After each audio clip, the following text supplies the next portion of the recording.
In this video, I'm going to show you how you can easily expand your investment portfolio to include real estate, even if you're living somewhere like Boston where housing prices are sky high, and with the current interest rates, that's a lot of the country, honestly. People can make investing in real estate sound incredibly easy. Just save up enough money for a down payment on a home, buy a house, don't forget about the home inspection and closing costs, and then lease it out. Maybe a simple Airbnb, super straightforward way to make money, right? I disagree. While buying a house and leasing it out is an investment, it is by no means passive income when things break in the middle of the night, and as a former homeowner of a newer house, I can confirm that things will break in the middle of the night, and you're on the hook financially to fix those things ASAP. You could hire a property manager, but you're still going to have to keep cash reserves on hand for maintenance. On top of that, if you live in a high cost of living city like Boston, New York City, San Francisco, or Los Angeles, or shoot, just a large metro area nowadays, a 20% down payment on a home in good condition in a nice area will easily be 6 figures. So if you want to have some skin in the game on real estate investments,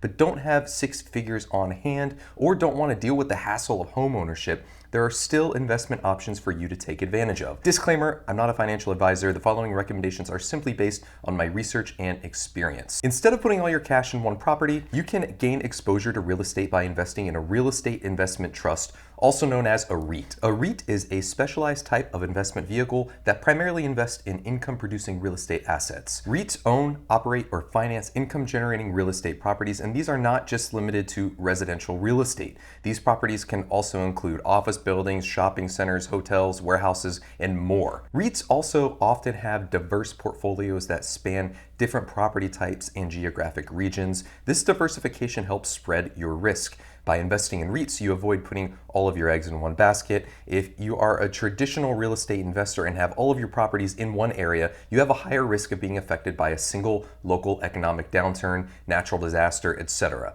REITs make it easy for you to diversify. REITs are required by law to distribute at least 90% of their taxable income to shareholders in the form of dividends, so they make a great income-producing asset for your portfolio. Dividends are the big draw for many REIT investors, and you can do the math on the power of compounding dividend payments over a long period of time, especially in a tax advantage account like an IRA. Public REITs are typically traded on major stock exchanges, so they provide liquidity and ease of buying and selling similar to stocks. If you aren't happy with your investment, if it's a public REIT, you can simply sell, unlike traditional real estate investments where there will be a waiting period required in order for you to get your money back. A massive plus of REITs is that you get access to the real estate market without having to buy and manage physical properties. As an owner of a REIT, you won't receive phone calls in the middle of the night, as I mentioned, letting you know that something needs immediate fixing. You can sell at any time. There are no surprise expenses that you need to leave a pool of cash sitting around to address. You get no headaches, you just invest,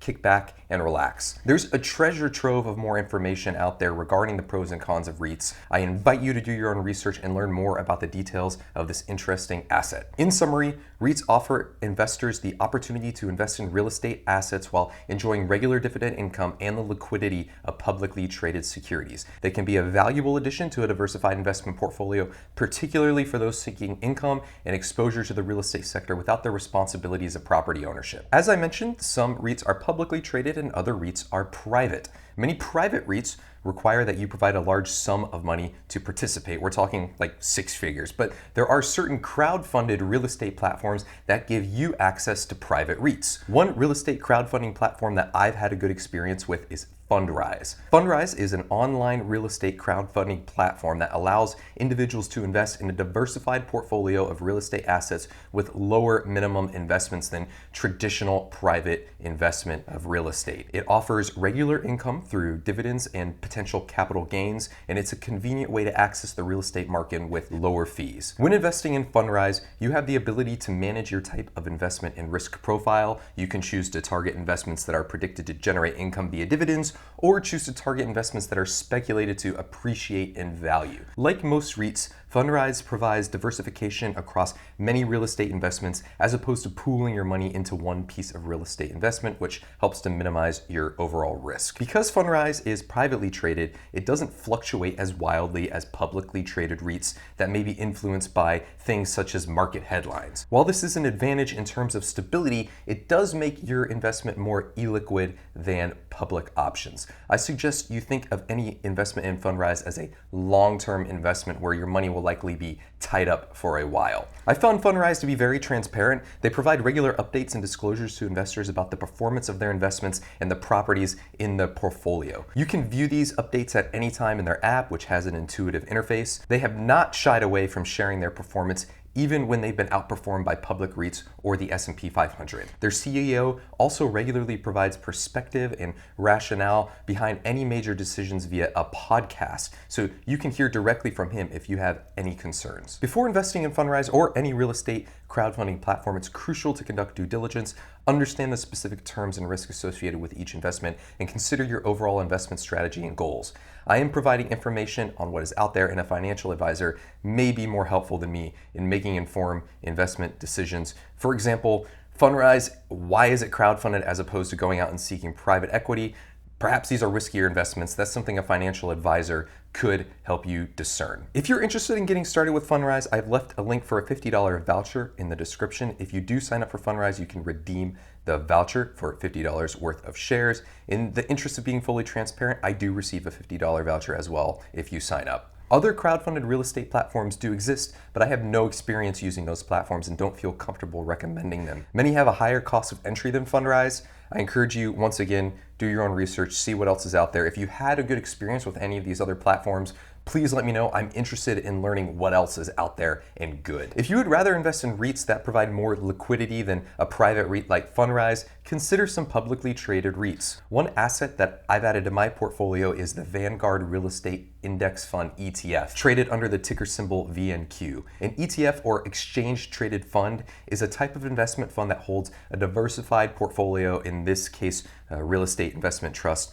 and is traded on stock exchanges, allowing investors to buy and sell shares throughout the trading day. So really, VNQ or any comparable REIT ETF holds a lot of different publicly traded REITs, which increases your diversification because the fund exposes you to a lot of different REITs, which cover lots of different real estate strategies and geographic areas. Honestly, there are a lot of publicly traded REIT ETFs out there, just like there are a lot of crowdfunding platforms. Some specialize in residential properties, some in commercial properties, some in other fund categories. Some are a blend of all different types of real estate investments. Find one that works best for you and piques your interest. Any of these investments are a fun way to add real estate to your portfolio without the headaches of typical real estate ownership. And if you ever decide that you no longer want to be invested, since these are publicly traded, you can simply sell your stake. If you really want to focus in on one specific REIT, you can just buy a share of a single REIT directly through any broker. One of the most popular traded REITs is Realty Income, ticker symbol O.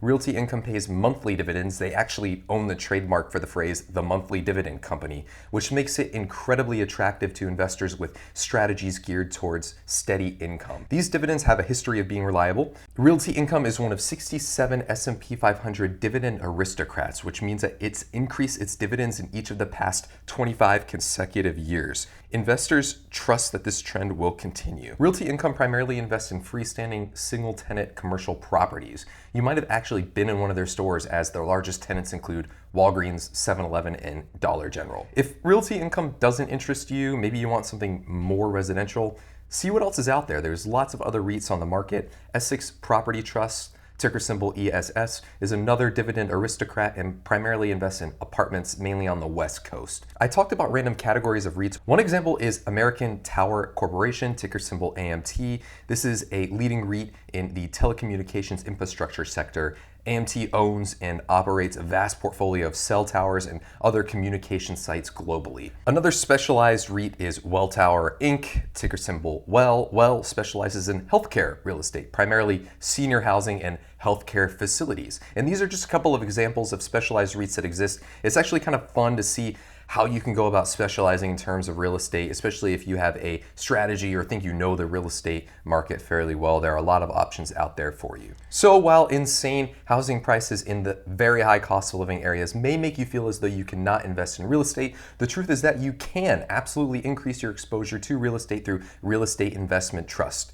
Do your own research to figure out exactly what type of REIT, public versus private, commercial versus residential versus other, etc., is of interest to you. Thanks for watching this video. Please let me know in the comments if I missed anything you've learned about investing in real estate outside of traditional buying and leasing.